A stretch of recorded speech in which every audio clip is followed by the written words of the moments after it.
कार्यक्रम को लेकर के जगह जगह हम लोग जाकर के कार्यक्रम करेंगे। और विजन इंडिया का जो मकसद है, न्यू इंडिया के निर्माण के लक्ष्य को सामने रखकर आगे बढ़ने के लिए और नई सोच, नए रास्ते बनाना उसका लक्ष्य है, उसका ऑब्जेक्टिव है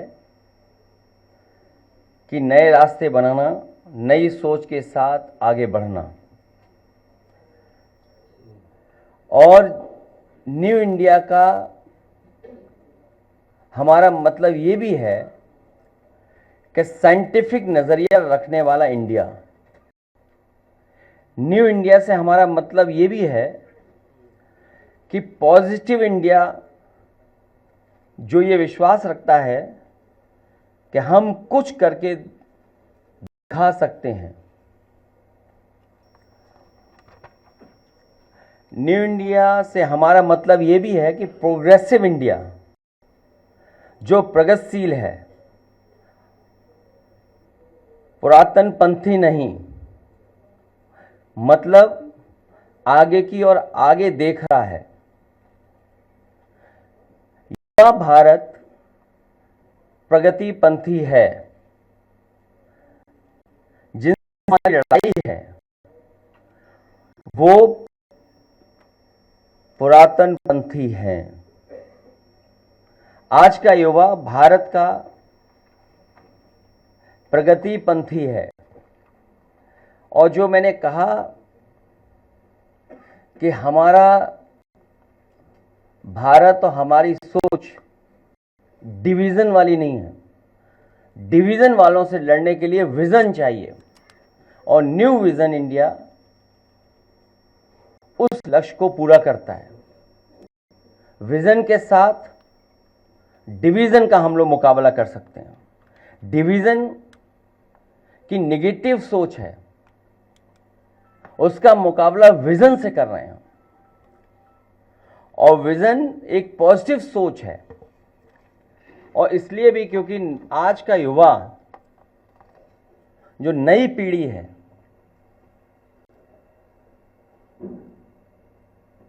जो नई पीढ़ी है उसकी सोच अलग है।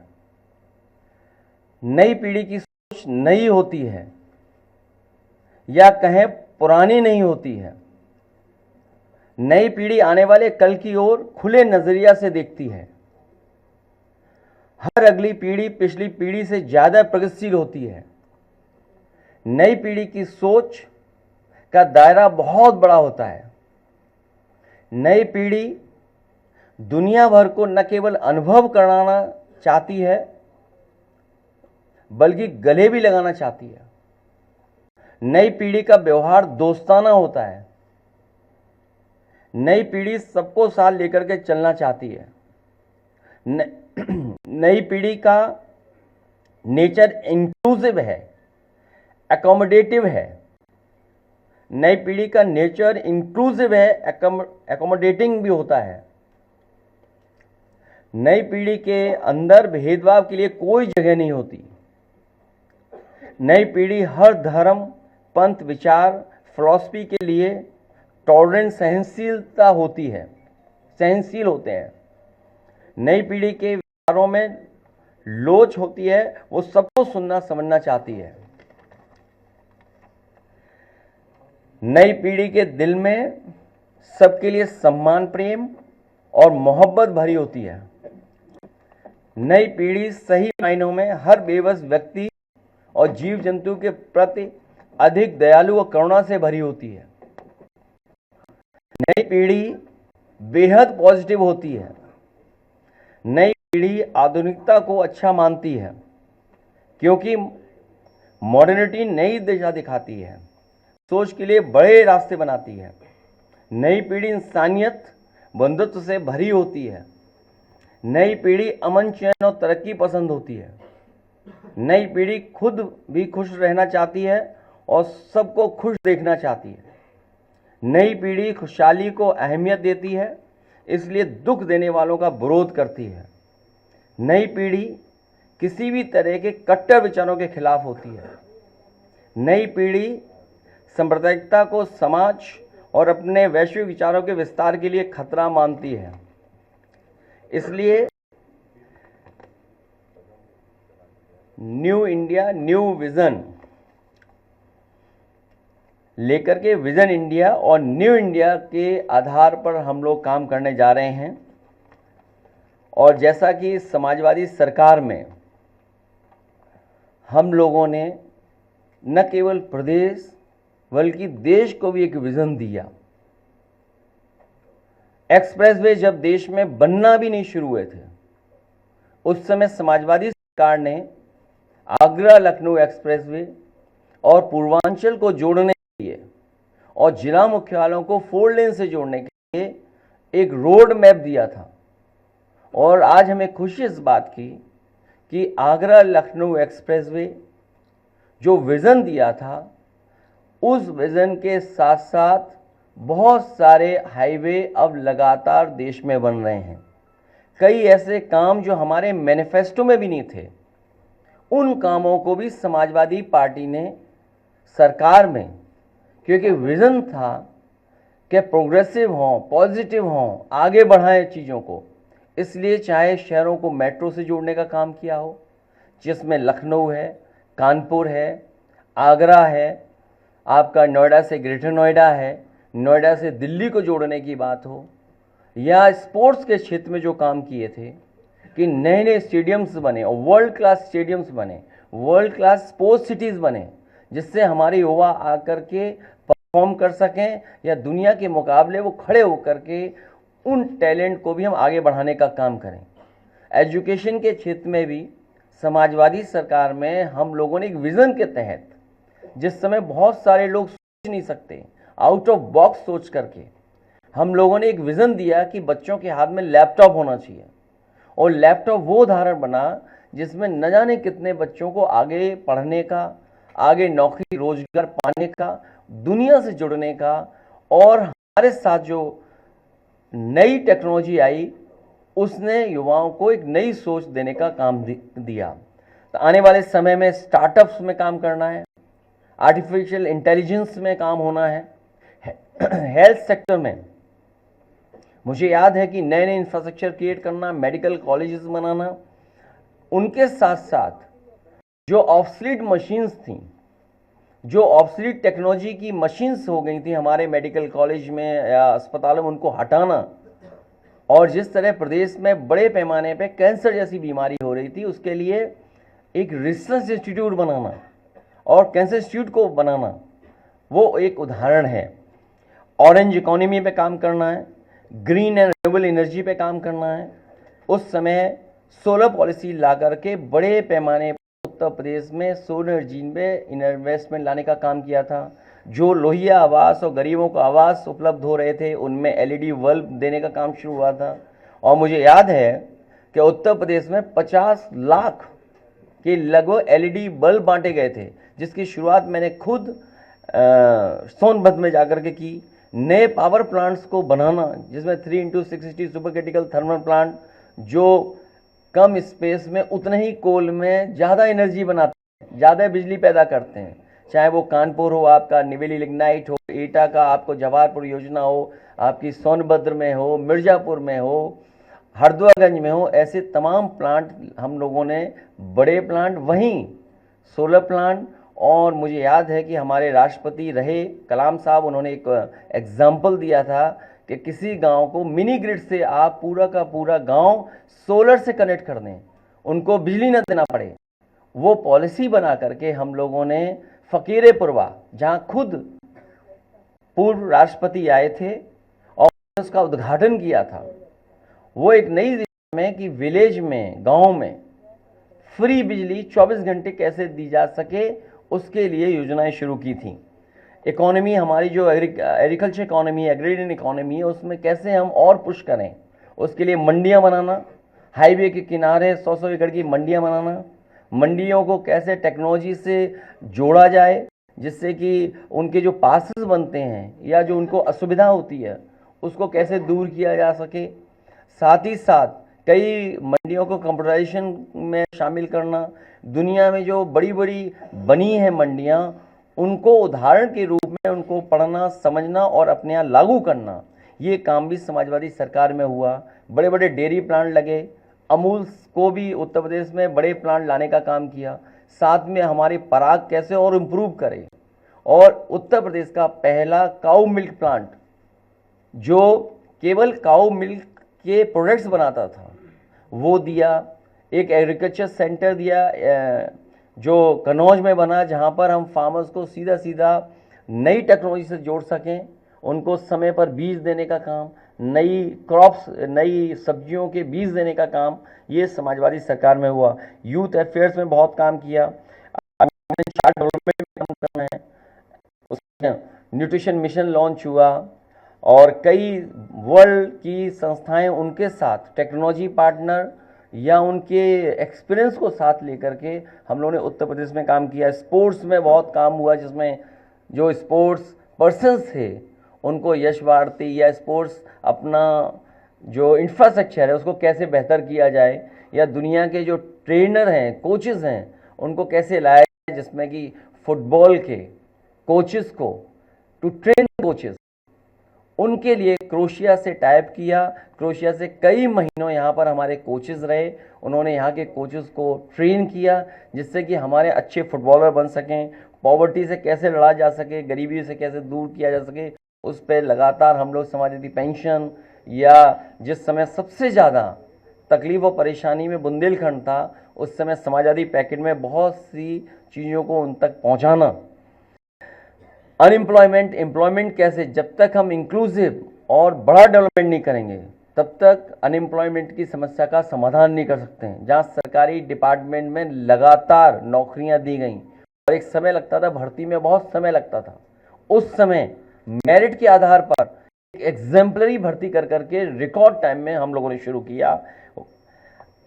क्राइम लॉ एंड ऑर्डर, जिसमें डायल 100 एग्जाम्पल है, जिसको डायल 112 कर दिया है, वो इंफ्रास्ट्रक्चर बनाना, वो टेक्नोलॉजी को इंट्रोड्यूस करना उसके साथ साथ, और हमें अपनी पुलिस को टेक्नोलॉजी के बारे में जानकारी देना।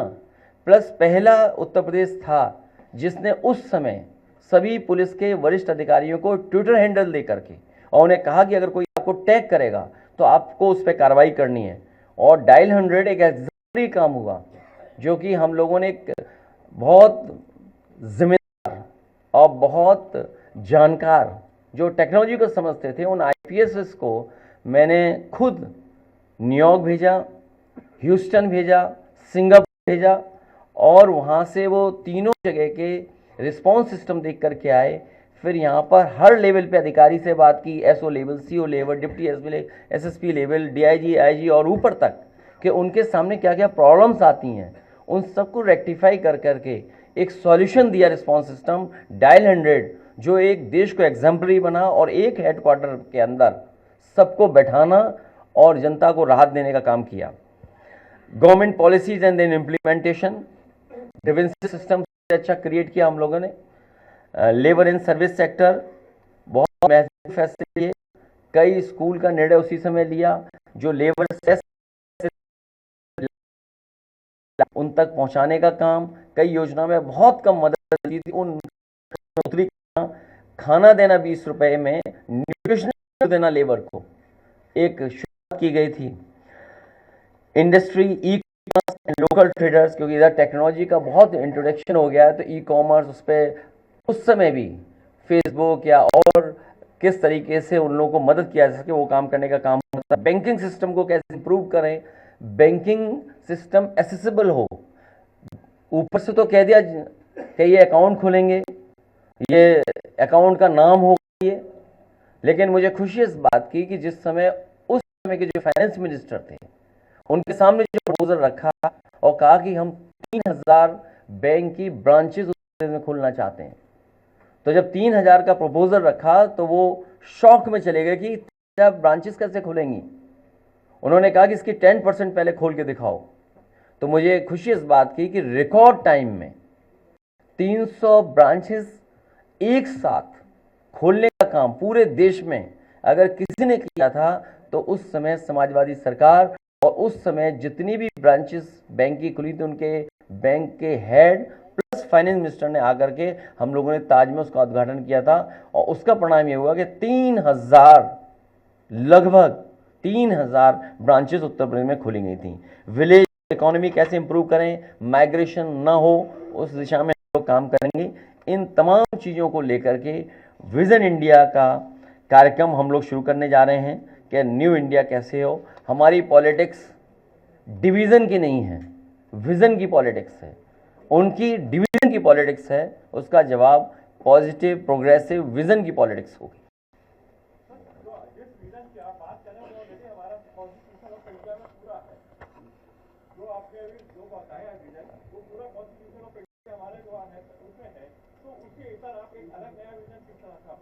AI है उसमें, चलो कोई बात नहीं।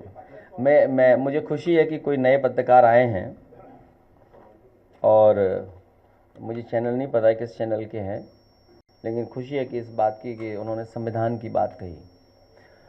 संविधान,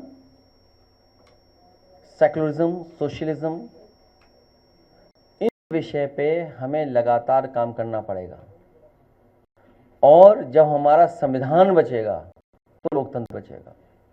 इसीलिए एक विजन लेकर के जा रहे हैं।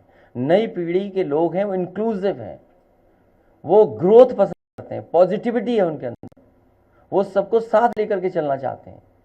इसीलिए न्यू NEO, क्योंकि जब टेक्नोलॉजी को इंट्रोड्यूस करते हैं हम लोग, ये वर्ड भी काफ़ी इस्तेमाल हो रहा है, नई पीढ़ी के लोग इस्तेमाल कर रहे हैं।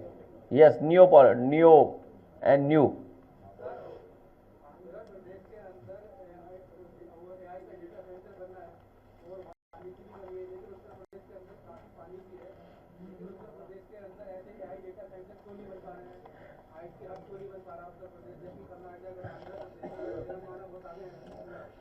जो डेटा सेंटर वहाँ बन रहा है वो पानी के किनारे ही बन रहा है, और क्योंकि टेक्निकल जो चीज़ें सूट करती हैं, वो भी एक कारण है। जो इन्वेस्टमेंट करने आ रहा है वो तमाम सुविधाओं को देखता है। जब आपकी सरकार, उत्तर प्रदेश की सरकार, उन सुविधाओं को देना ही नहीं चाहते हैं। मैं इन्हीं की बात से अपनी बात को जोड़ रहा हूं कि जिस समय सैमसंग यूपी में इन्वेस्टमेंट और एक्सपेंशन के लिए आए थे, तो उनके जो ऑफिसर्स थे, उनके पास प्रपोजल था कि वो तमिलनाडु में भी जाकर के एक्सपेंशन कर सकते हैं, क्योंकि तमिलनाडु में भी उनका प्लांट है। जब उसमें हाई लेवल और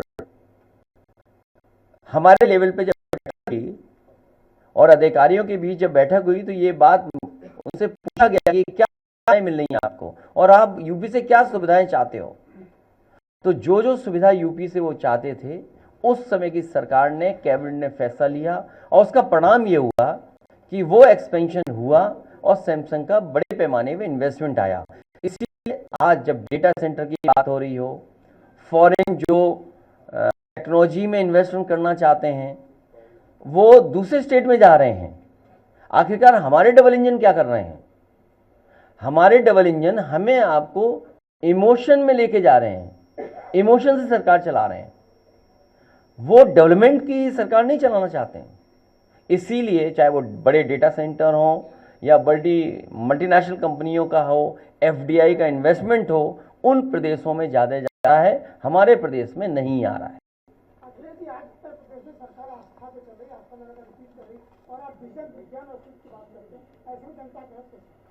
इसीलिए समाजवादी पार्टी जगह जगह जाकर के आने वाले समय में हमारा विज़न क्या होगा, हम किस दिशा में ले जाना चाहते हैं, काम करना चाहते हैं, हमारा जो अनुभव रहा है, जो पूर्व में काम किया है, उनको लगातार बताना पड़ेगा।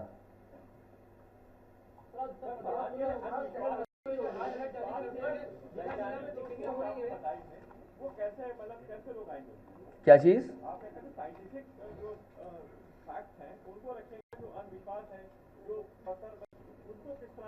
नहीं, वो थोड़ा खुल के एक्सप्लेन करो ना। ऐसा है ना, ऐसा नहीं, मैं समझ रहा हूँ हमारे पत्रकार साथी का। इसीलिए मैंने कहा कि जहां हम सरकार की पुरानी उपलब्धियों के साथ लोगों को जानकारी दे रहे हैं कि किस तरीके से समाजवादी पार्टी का विजन रहा, और नई पीढ़ी की जो इश्यूज हैं उनको अपने साथ जोड़ करके हम लोग आगे बढ़ना चाहते हैं। आज से 10 साल पहले और अगले 10 साल में क्या होगा? जिस समय 11, 10, 9, 10, 11 में होम डिलीवरी नहीं थी, गुजरात में तो थी होम डिलीवरी कुछ चीज़ों की, यूपी में बहुत ज़्यादा नहीं थी, वो सर्विस सेक्टर उतना ग्रो नहीं किया था। तो कई सेक्टर इतने ग्रो कर गए कि अगर हम टेक्नोलॉजी के साथ नहीं चलेंगे, नई पीढ़ी के साथ नहीं चलेंगे, उनको शामिल नहीं करेंगे, तो शायद हम वो लक्ष्य नहीं पा पाएंगे। और जब हमारे साथ अनएम्प्लॉयमेंट बड़ी इशू है, तो जब तक हम एक विजन नहीं रखेंगे तब तक लोग जुड़ेंगे कैसे?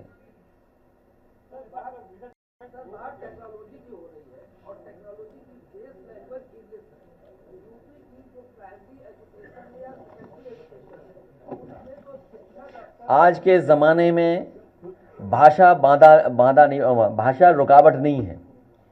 आज की टेक्नोलॉजी में जो टेक्नोलॉजी जितनी आसान कर दी गई है, भाषा रुकावट नहीं बन रही है। आप भी टाइपिंग कर रहे हो, हम भी टाइपिंग कर रहे हैं, ये तो सिंपल चीज़ है किसी भी लैंग्वेज में। हाँ देखिए हमारे, देखिए, हाँ ठीक है, हाँ ठीक है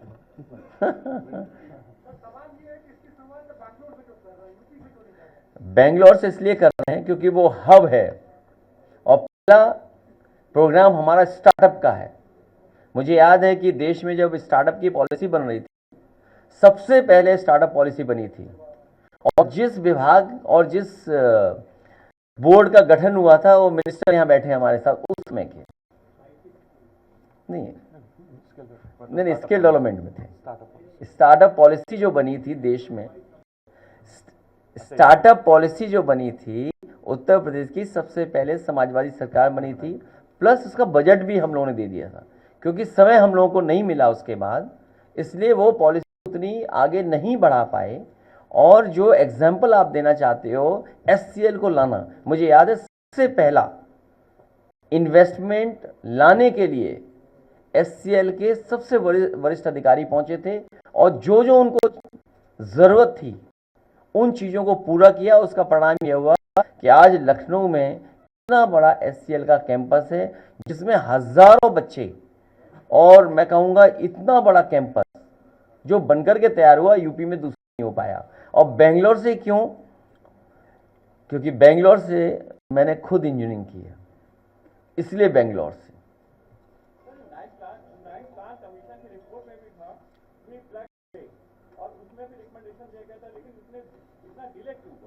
तो सरकार बनवा दो, डिले नहीं होगा इसीलिए तो बैठे हैं। तुम सरकार ही नहीं बनवाना चाहते हो। तुम जाने क्या पूछ रहे थे अभी थोड़ी देर पहले ये भी खुद कंफ्यूज है हमारे पत्रकार, इन्हें समझ में आ रहा है किधर जाएं हम,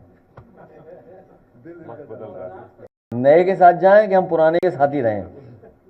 हम बजट बढ़ा के रहेंगे, रखेंगे अगली बार।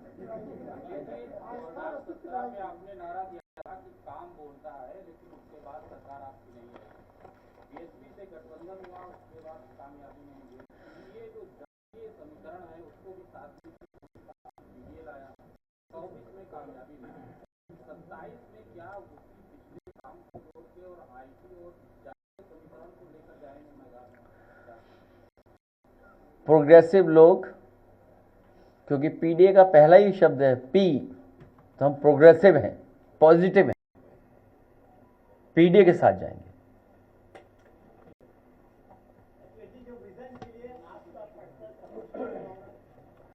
हम हर कार्यक्रम में होंगे और हमारे साथ हर जगह हमारी पार्टी के लोग साथ रहेंगे, जिसमें कि इस बार के स्टार्टअप प्रोग्राम में अभिषेक जी और राजीव राय और हमारे और एक्सपर्ट उनको साथ लेकर के काम करें।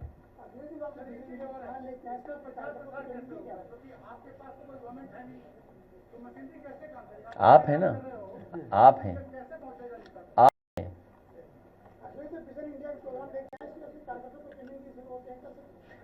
वो इसके बाद की बात है, हम अपने कार्यकर्ताओं को ट्रेनिंग दे रहे हैं सरकार बनाने के लिए, एसआईआर में अपना वोट बढ़ाने के लिए, और जो हमारे और जो लीडर्स हैं वो इस काम पर भी हैं।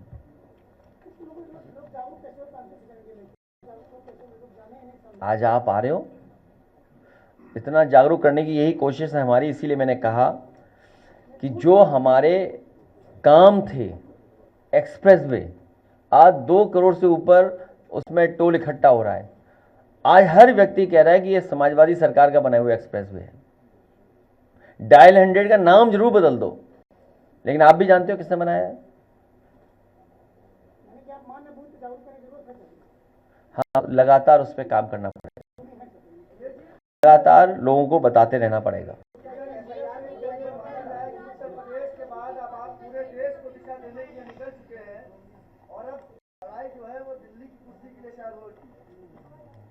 ये यूपी का 2027 का इलेक्शन, यूपी में जो डेवलपमेंट हुआ, यूपी को जो विजन दिया, वही विजन हम लोग भारत को, भारत में जगह जगह बताना चाहते हैं और देना चाहते हैं। जब यूपी तरक्की करेगा तो देश तरक्की करेगा।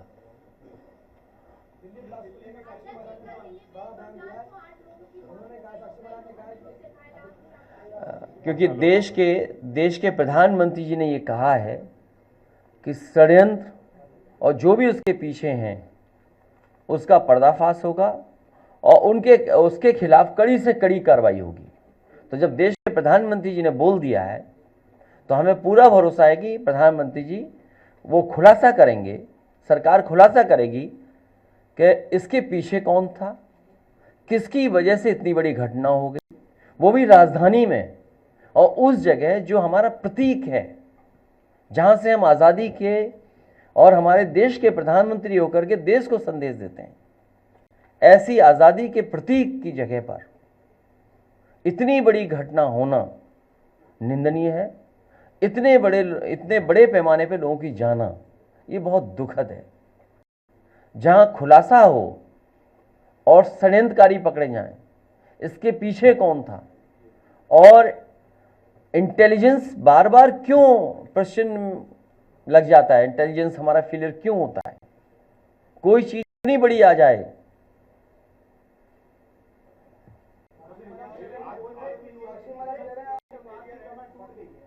हाँ?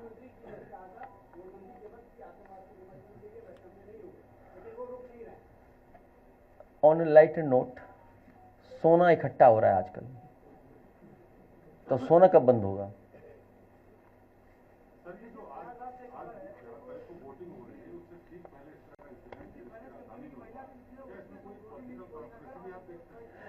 क्योंकि हमें आपको एक चुने हुए प्रधानमंत्री जी पे भरोसा करना पड़ेगा, जिन्होंने ये कहा कि जो भी षड्यंत्रकारी है उनका खुलासा होगा, जिन्होंने ये घटना की है उस पर कठोर कार्रवाई होगी। पूरा देश ये चाहता है कि आतंकवाद खत्म हो, इस तरह की घटनाएं भविष्य में ना हो, और जितनी भी एजेंसीज हैं जो काम कर रही हैं, हमें उन पे भी भरोसा करना पड़ेगा। वहीं हमें ये भी सोचना होगा कि आखिरकार फेलियर कहाँ है जो ऐसी घटनाएं हो रही हैं, किसकी वजह से घटनाएं हो रही हैं। जब लगातार सरकार एक ही चल रही है, एक ही पार्टी की सरकार चल रही है,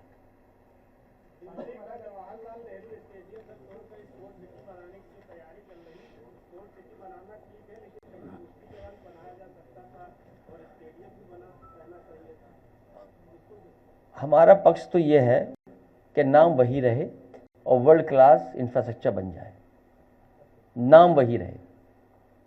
राहुल गांधी को विकसित युवक बता रहे हैं, उन्होंने कहा कि सवाल खड़ा कर रहे हैं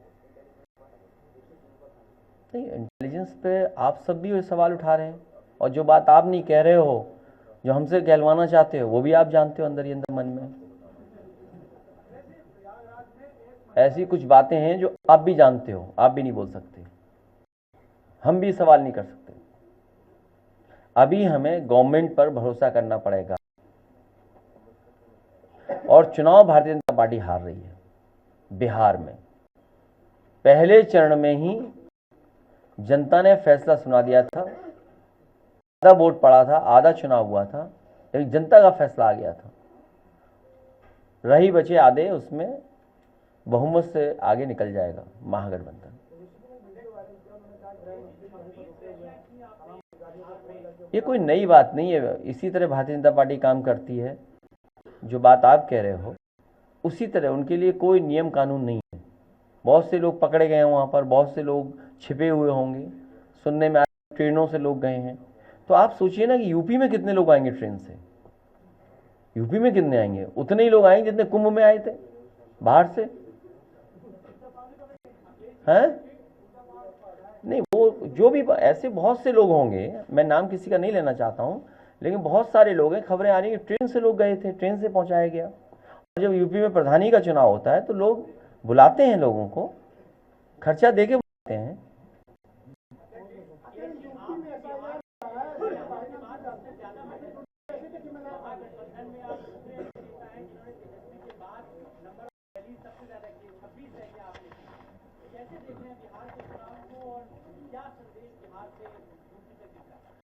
हम किसी भी तरह के डिवीजन के खिलाफ हैं, इसलिए विजन लेकर के आए हैं, इंडिया का विजन। भारतीय जनता पार्टी हारे उसके लिए हम लोग काम कर रहे थे।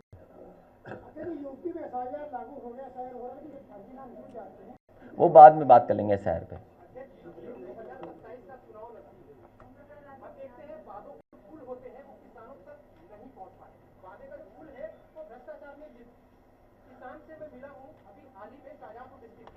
सारे किसानों का कहना था कि जो रेट है धान का वो 2369 और 2389 रुपए रखा गया, लेकिन उन्होंने अपने जो धान है 1200-1400 तक को बेचा है। आखिर उनको साफ तौर पर कहना है कि जो बिचौलिया है वो उनके धान की जो कीमत है, जो सरकार है बिचौलियों को बेच रही है, व्यापारी की सरकार से बेच रहे हैं। अब किसान जो है अपना धान सरकार को नहीं बेच रहा। मैं धन्यवाद देता हूं अपने पत्रकार साथी को। इसमें एक बिंदु एग्रीरियन इकोनॉमी का भी है, एग्रीकल्चर सेक्टर को लेकर के भी हम लोग चिंतित हैं कि कैसे इस सेक्टर को और अच्छा किया जाए। ये जो बात आप कह रहे हो, मात्र 1600 रुपये मिल रहे होंगे, 1400 1300 जो फिगर आप बता रहे हैं। जितने भी बिचौलिए हैं सब बीजेपी वाले हैं, जो खाद ब्लैक कर रहे हैं वो भी सब बीजेपी वाले हैं, सरकार भी बीजेपी की है। तो जो किसान के साथ धोखा हो रहा है वो बीजेपी ही करा रही है, बीजेपी के ही सब बिचौलिए हैं जो बीच का कमीशन खा रहे हैं।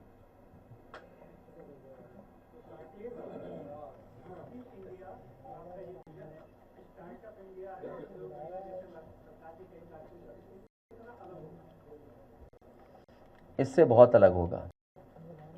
पत्रकारों की सुरक्षा पर लगातार सवाल उठ रहे हैं। 5 पत्रकारों की अब तक इस वर्ष जो है हत्या कर दी गई है। राघवेंद्र वाजपेयी या उत्तराखंड में अभी हाल ही में सितंबर में डेड बॉडी मिली, जो है ऐसी हत्याएं सामने आ रही है।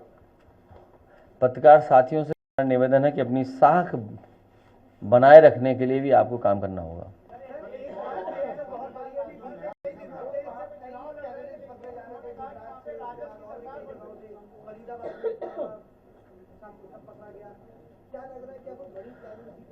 मैंने आपसे कहा कि सरकार ने ये कहा है कि जो भी षड्यंत्रकारी हैं उन तक एजेंसी पहुंचेंगी, जिन्होंने इतनी बड़ी घटना की है उनको कठोर कार्रवाई की जाएगी।